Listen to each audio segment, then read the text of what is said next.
The episode starts off with a kid walking around, and they don't show his face. And I don't know about you, Kenny, but I immediately, Yo, same. I could pull up my PMs. I immediately PM'd her. I was like, "That's Muzan." it, literally, the second I saw a little boy, where they did not show the little boy's face or eyes, walking around. He went to a book. He went to a bookstore. He grabs a book. He walks out. No one says anything to him. It's very eerie. The whole scene is very eerie. You could tell that something is just off, right? And then he walks with, I guess it's his home. And he's just like in his library chilling. But then his family, his adopted family, they're discussing how intelligent he is, and the other people are envious of him because their son is shit. And there's this whole thing they're bragging about how brilliant he is. So he basically is like a little boy genius to them.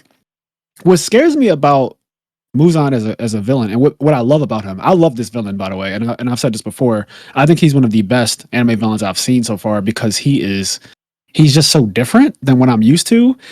His morphing thing is really cool, but it's not even just that. It's the way he has like all these different lives, and we don't really know as of right now like why. By the way, let me just insert this real quick before we go further. Kenny and I, or at least I can speak for myself, Kenny, you can concur if it's true, I don't read the manga for Demon Slayer. So this is going to be an anime only podcast. I'm not going to discuss anything that happens in the manga because I don't know what happens in the manga, and I don't want to know what happens in the manga. I am actually watching Demon Slayer, and I'm being surprised by it every week. So whatever happens, I'm going to only know about it once it airs. Actually, so with Muzan, he has all these different lives. At one point, he was with what appeared to be a wife and a kid, which is really strange. And now he's the son of some. They look like they're pretty rich, a rich family, I want to say. Even when he was with his wife, he was rich. That boy, even though he can make up, like goes undercover to be like, he's not going to go undercover as a pauper. All right? No, my man goes undercover with it all. He goes undercover as very rich every time. He identifies as a rich Asian man in all of his lives, and I love that for him. Actually, not even an Asian man, because he was a rich Asian woman at one point. That's you fucking right. He was. Like he is a non-binary, non-gender conforming. He would fit right in 2021. Has no specific identity. Probably uses they them, which is fine. You know, Muzan clearly doesn't have a specific gender because I think. Out of the times that we've pronouns with Muzan, he's not they, them, he's not he, she, he's Muzan. He is Muzan. It's ridiculous. Like the character just keeps on showing us different sides, different lives, and I think that is so cool. Like how do you have a mom and dad, and then you also have like a wife and kid, and then you're also like a geisha? I'm just like, over the place. I remember when I first saw that. I thought it was interesting because I was like, damn, I wonder how he had a kid and how his wife doesn't know. But I wonder now if like the kid should adopt it. Or exactly. I'm thinking that too. I don't think that the families are real. I don't think that they're real in the sense of like how you said, he's adopted from this family that we just saw in this episode. Yeah. And I don't think that the wife and kid are actually like, maybe there's some hypnosis going on. I kind of get this weird vibe. Yeah. Because in that scene, so let's go over the library scene. Akaza comes in. And that's when you get the reveal that it's Muzan as a little boy, but that wasn't really much of a reveal because if you watch anime at all, that shit was you just knew it was him. Akaza comes in and he's like, "Hey, I actually killed the Hashira. You know, I wasn't able to get this blue flower lily thing, which we don't know what that's about yet. But he's like, I couldn't get the flower, but I did kill a Hashira. So I'm hopefully made you proud." And what I fucking love. I mean, I absolutely love this about Muzan is that you cannot please this man. No, you can't. You cannot please this man. He looked over, he said, I think you got this all the way fucked up. I think you have this all the way fucked up. You killed a Hashira. That's not special. A demon killing a human, that's not a special thing. He's like, that is literally how that should always go. So you get no points from me for that. He's like, also, there were 3 other demon slayers with him, and they're still alive. Also, the whole Demon Slayer Corp is still alive. So what the fuck are you talking about? You killed a Hashira.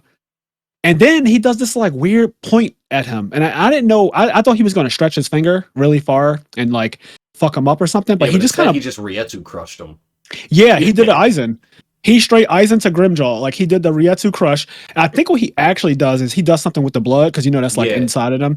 He did something to activate Akaza's blood, which is really Muzan's blood, flowing through him, and it started to like fucking kill him. I guess like he was struggling. My man couldn't breathe. It was literally the Grimjaw scene, but with blood. Like Grimjaw didn't bleed, but Akaza was bleeding. He started like you saw his veins popping out, and he was coughing up blood. I was like, if this doesn't stop, he's clearly going to die. And it again, I think that scene did a lot as far as putting things into perspective of power levels again. I mean, we already know Muzan is considered the most powerful, but I did wonder like how powerful compared to the upper moons, because this is an upper moon we're talking about now. This is one of the absolute strongest demons in existence. He's the third strongest outside of, Muzan. So seeing him buckle down and basically almost be killed by just a point really drove it home that there is no fucking with Muzan. Muzan's blood, he's like using the blood to control him, etc. Like, I wonder if their power levels are really... they probably are. But I wonder if they're really super separate. Or if it's just that the blood's in him so he can't do anything. Right, it's like a... Like, if we took the blood out and they were like... It was like a death battle, but it was like without Muzan blood hacks, like, would they be on a closer level? Yeah, and that might be revealed later on if it's really that reason why he's in such control of them. Because we haven't really seen him fight, but we have seen him wipe out the entire lower moon really easily. Just wipe. So we do know that he scales pretty high in general. Like as far he's definitely going to be broken. Yes, he clearly scales really, really high. The question that always comes though with this villain, and I love the mystery about him. I hope they don't fuck the mystery aspect of it up. The fact that he doesn't do anything on his own is so concerning. That's what's interesting. I really do hope that it ends well. As we know, in terms of the manga, Demon Slayer is done. So it's just a matter. And from what I've heard, it's still reviewed very well. People love the manga. Yeah, so I didn't hear bad things. Does end well. But I do hope that when we get to, I guess, the motivations and things behind Muzan, it's not corny. Yeah, like he's just trying to become a human and live a natural life or something. And maybe the reason why he has all these different families is because he's always yearned to be human again. So he's trying to find his blue flower lily to be human. And this is all theory. I'm just saying shit based off of what I saw today. Like he wants this very specific flower. He's reading a lot, which is interesting. There was a lot about books in this episode, and you mentioned how maybe Muzan isn't necessarily that he might not be that much stronger than the upper moons, but the blood thing is a hex that he can control them with, so they can't really fight him even if they wanted to. Yeah. When Akaza got scolded and he was walking away, he got very angry, and there was a brief moment where I thought that anger was directed at Muzan. Yeah. It was directed at Tanjiro, but before they showed Tanjiro, I thought for a second that when he was walking away, he was going to say something that was like, I really fucking hate that guy if I ever get the opportunity. Something like that. So I kind of think...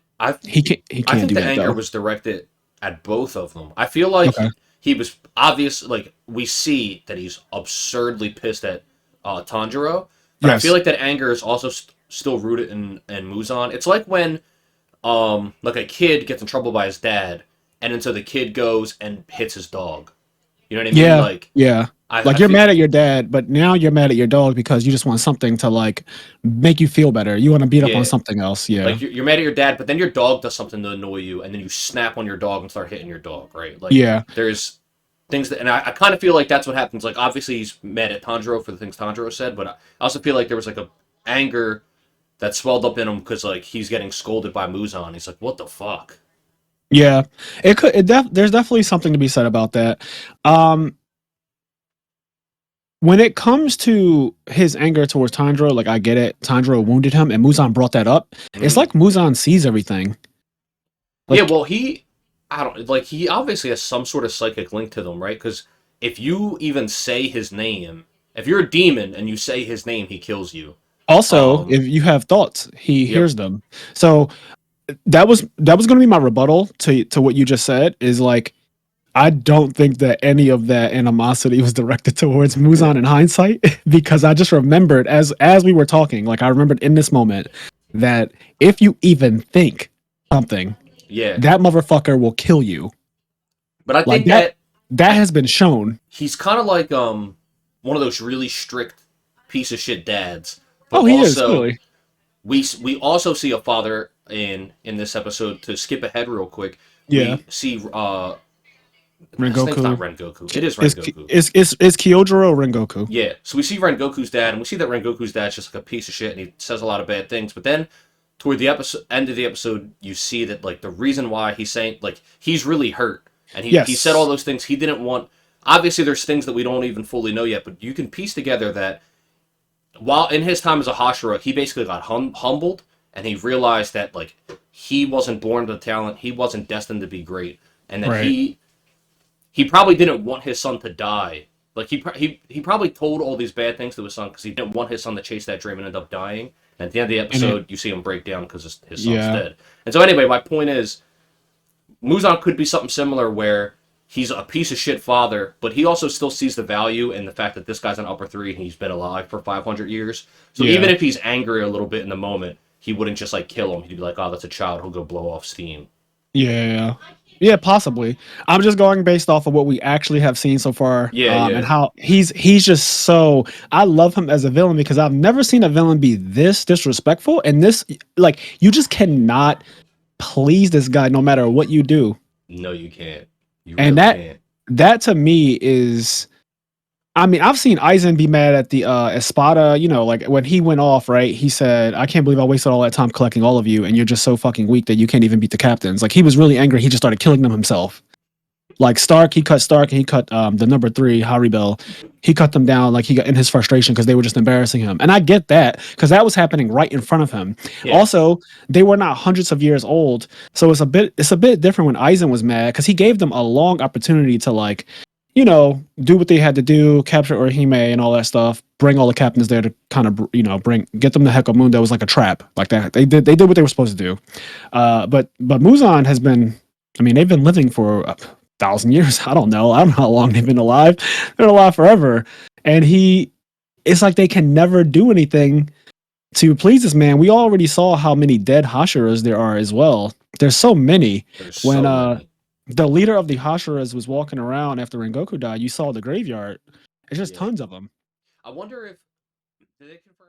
Hey guys, if you like this clip, we have full video versions of our podcast episodes available on the IMNerd Patreon, as well as exclusive content. If you'd like to listen to our full podcast episodes or find us on any other social media platforms, you can do so by clicking the link tree below.